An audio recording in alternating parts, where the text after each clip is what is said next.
하나님 말씀 함께 보겠습니다. 마태복음 4장 12절부터 17절까지 봅니다.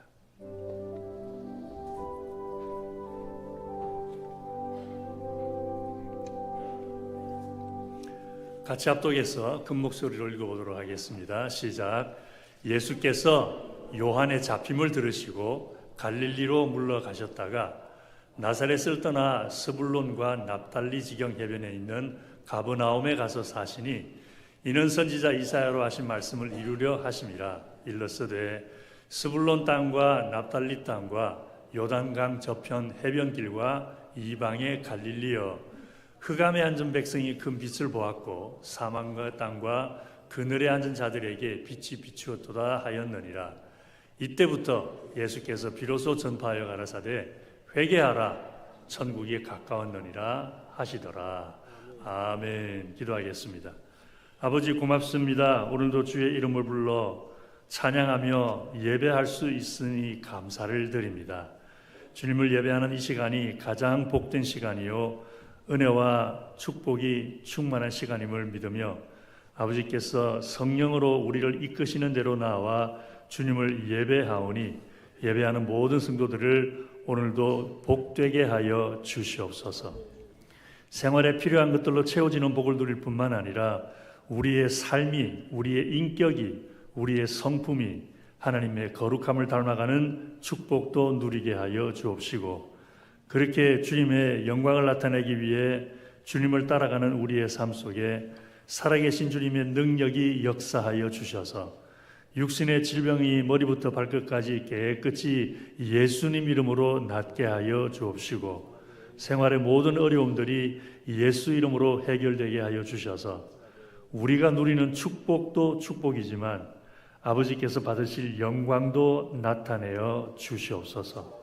그래서 우리의 삶을 바라보는 주변 사람들이 여호와 하나님은 오늘도 살아계시며 믿고 예배하는 자들을 축복하시는 분이심을 그들도 보아 알 수 있을 만큼 우리의 삶 속에 역사하시는 주님의 능력이 분명하게 하여 주시옵소서.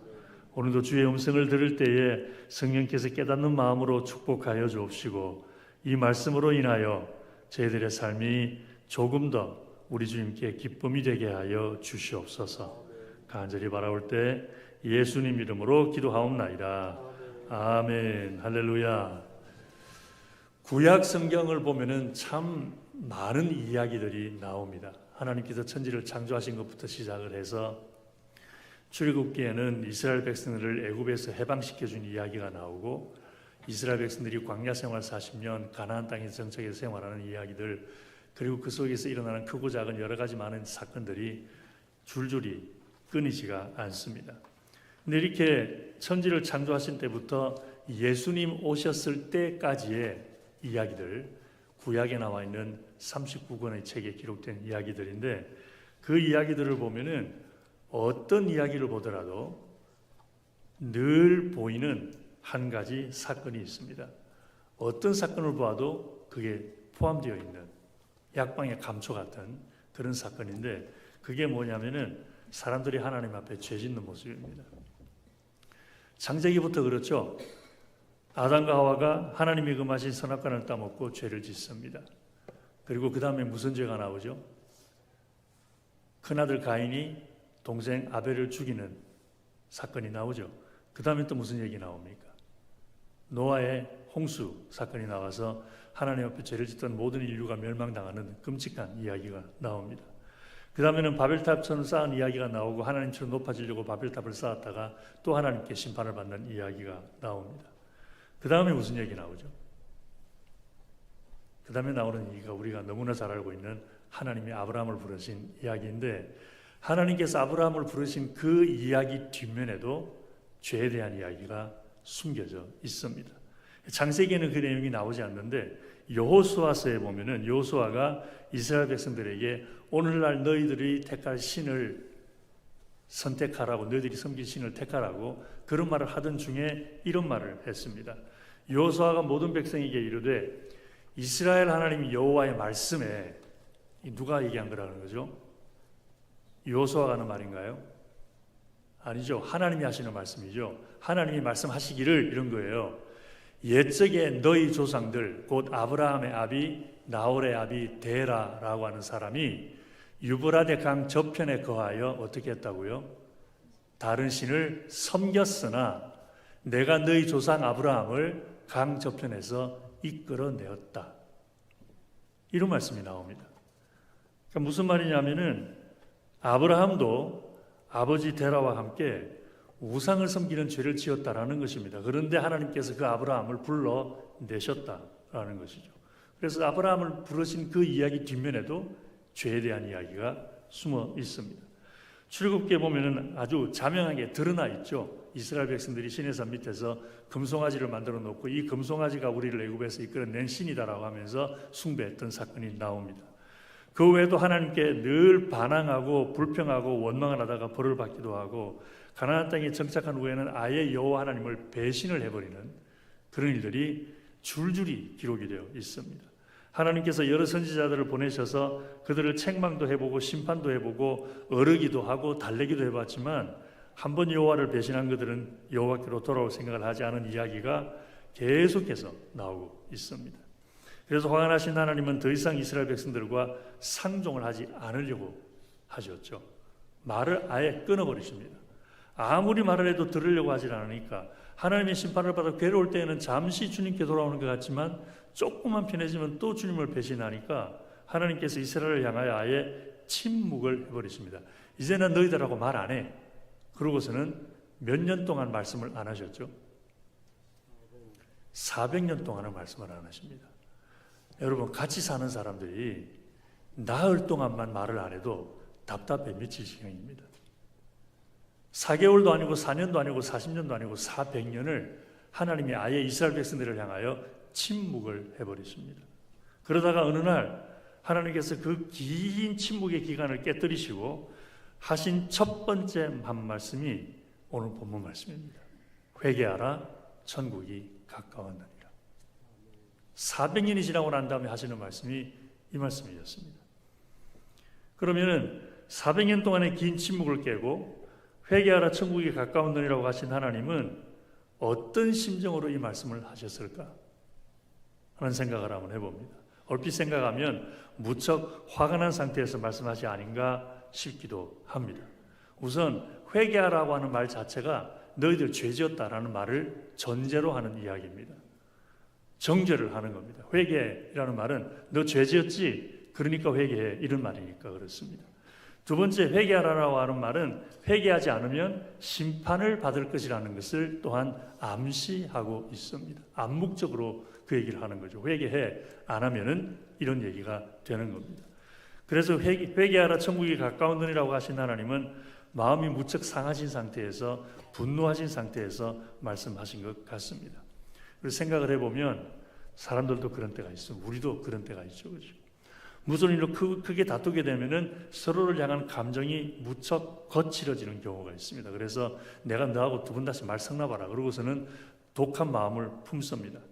그러다가 정도가 아주 심해버리면은 오랫동안 말을 하지 않습니다. 그러다가 한참 시간이 난 다음에 다시 같은 장소에서 서로 얼굴을 보게 되면은 옛날 감정이 그냥 그대로 생각이 나면서 서로에게 험한 말을 하게 되는 경우들도 있죠. 우리 하나님도 그러실 수 있는 분이십니다. 이스라엘 백성들이 애굽을 떠난 이후로 무려 800년이 지나도록 너무 심하게 하나님을 떠나서 죄를 지으니까 무척 엄하게 심판을 하시죠.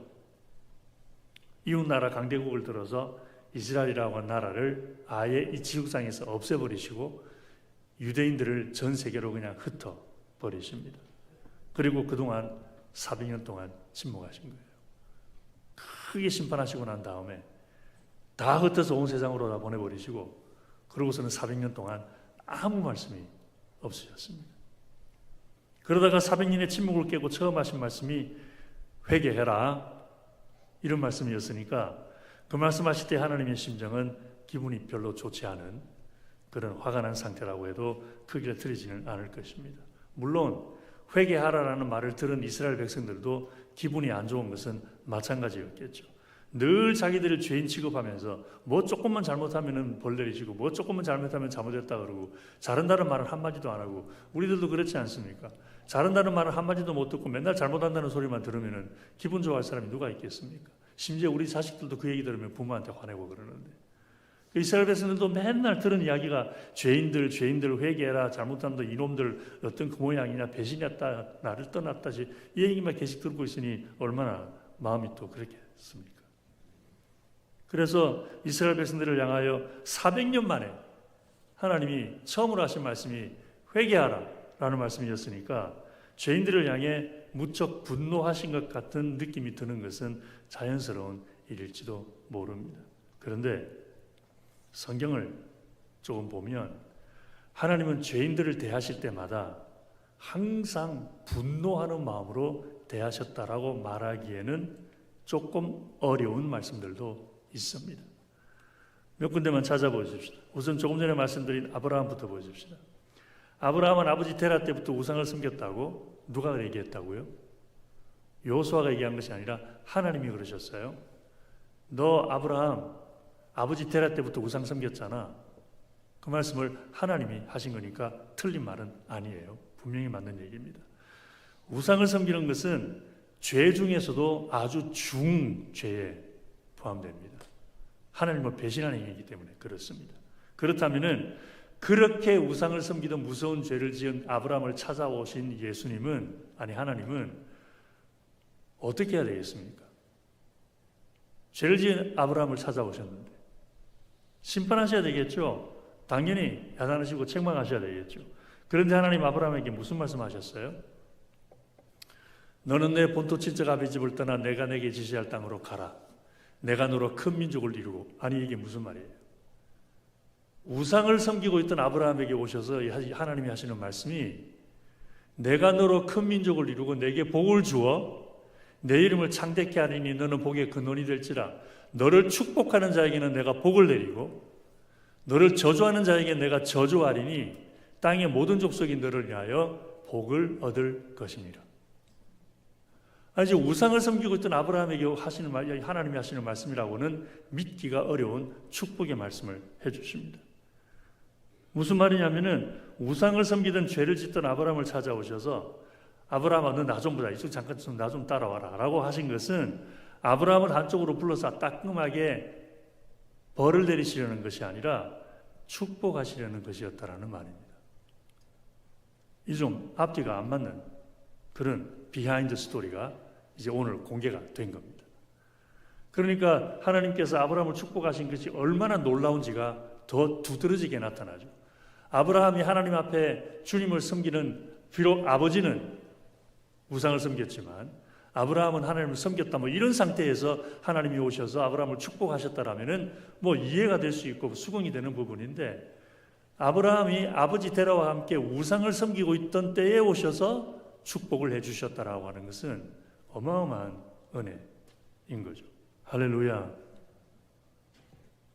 그러니까 죄를 지은 아브라함을 찾아오신 하나님의 마음은 분노의 마음이 아니라 긍휼과 자비의 마음이었던 것입니다.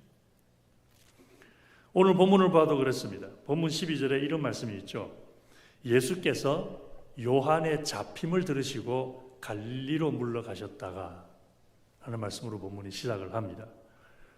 근데 이 짧은 한마디에 예수께서 요한의 잡힘을 들으셨다. 요한의 잡힘이라고 하는 이 말 한마디에 그 당시 유대인들 사이에 퍼져 있던 마음의 생각 한 가지를 들여다볼 수가 있습니다. 세례 요한은 예수님의 이종 사촌 형이었어요. 세례 요한을 낳은 엘리자베스는 예수님을 낳은 마리아의 언니였어요. 이종 사촌인데 6개월 먼저 태어나서 아슬아슬하게 형이 됩니다. 예수님의 형이 된 거예요. 그리고 어려서부터 광야에서 혼자 살면서 약대토롯을 입고 가죽띠를 띠고 메뚜기와 역청을 먹으며 살면서 요단강에서 세례를 베풀고 예수님을 증거하면서 하나님의 어린 양이라고 외쳤던 사람이었습니다. 그렇기 때문에 모든 유대인들은 세례 요한을 하나님의 선지자로 알게 되었죠. 실제로 예수님은 하나님이 이스라엘을 위하여 보내주겠다고 예언한 엘리야가 바로 세례 요한이다라고 말씀까지 하실 정도였으니까 모든 유대인들이 세례 요한을 하나님의 선지자로 인정하고 있었던 거죠.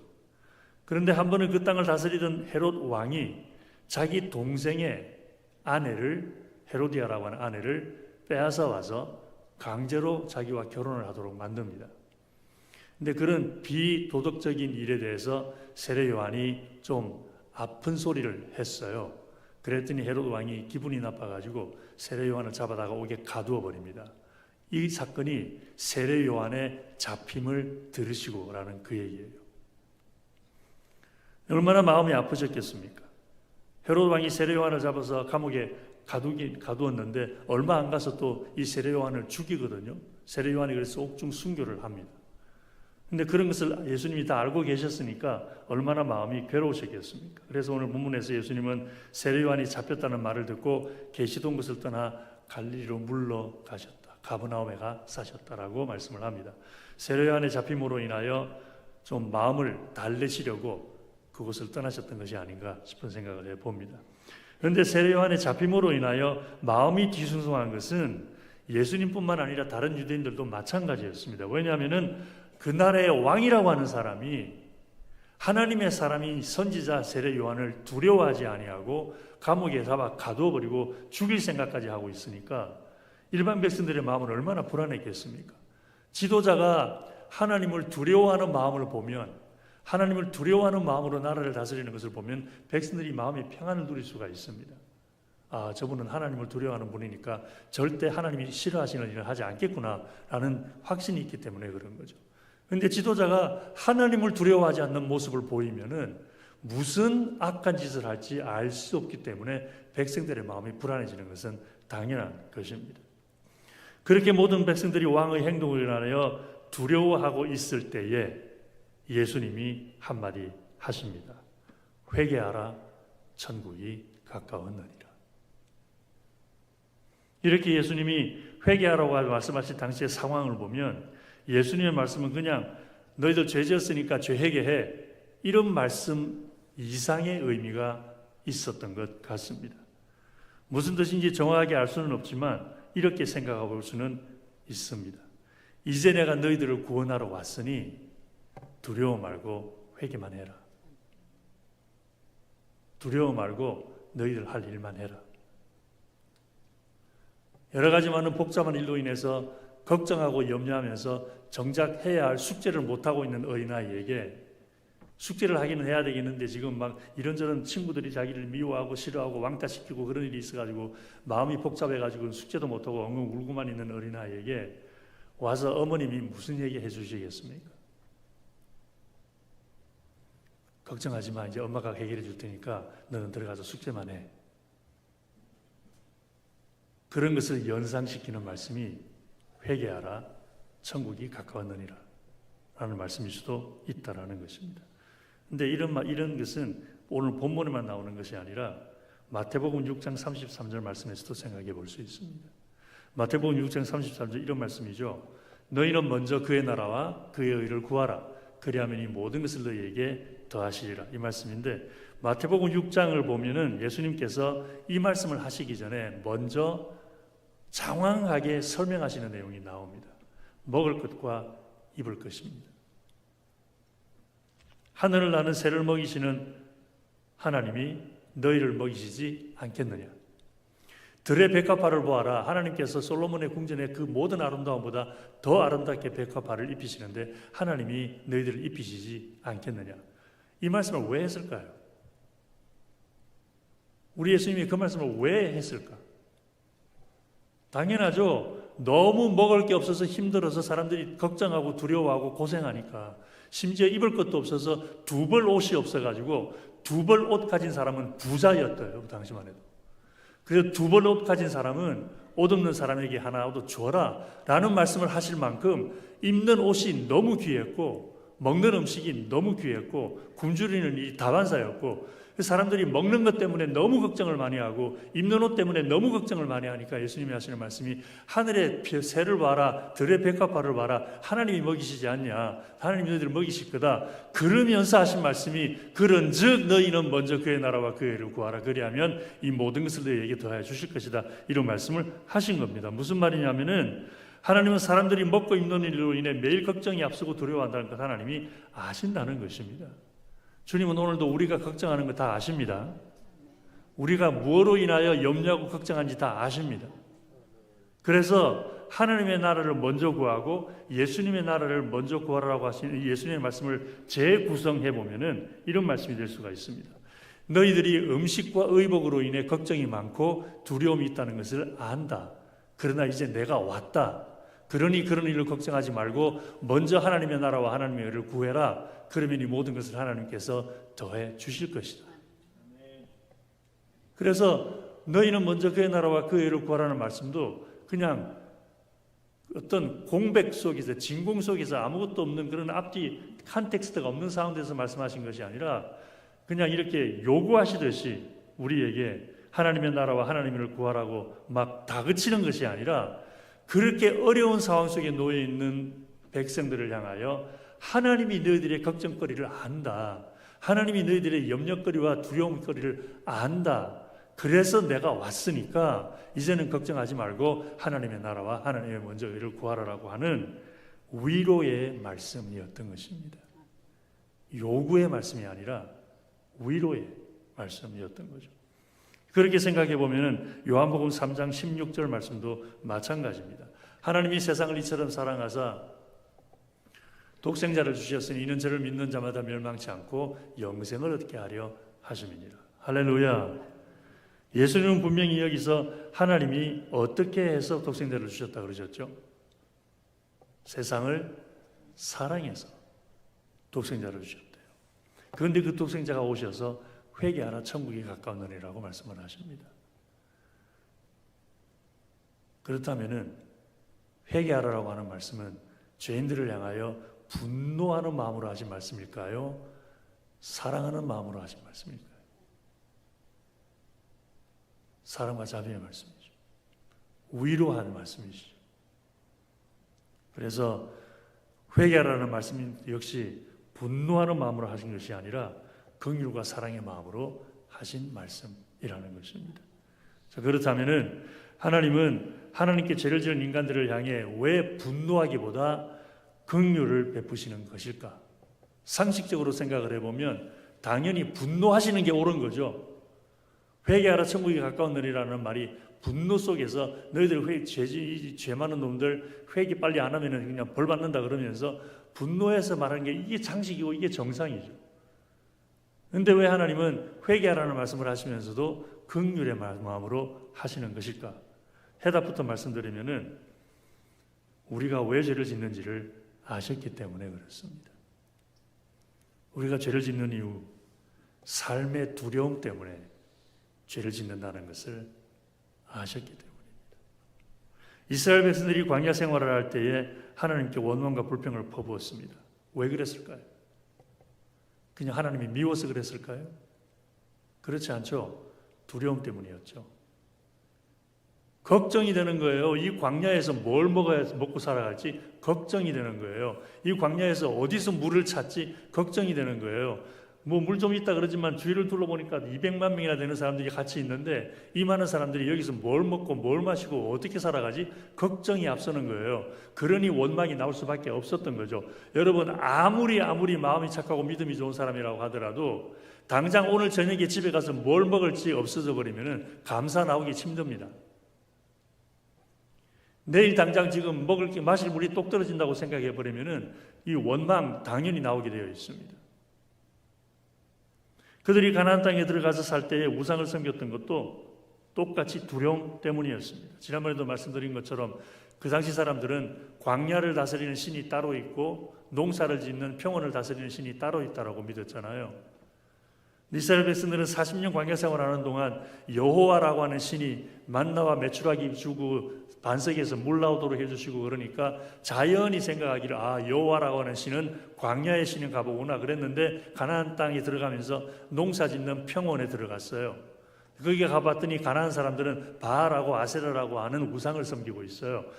농사를 짓는 사람들은 바알하고 아세라를 섬기는구나. 그래서 바알하고 아세라가 농경신인 줄 믿었기 때문에 거기서 농사를 짓기 시작하면서 여호와보다는 바알을 섬기게 되었던 것입니다.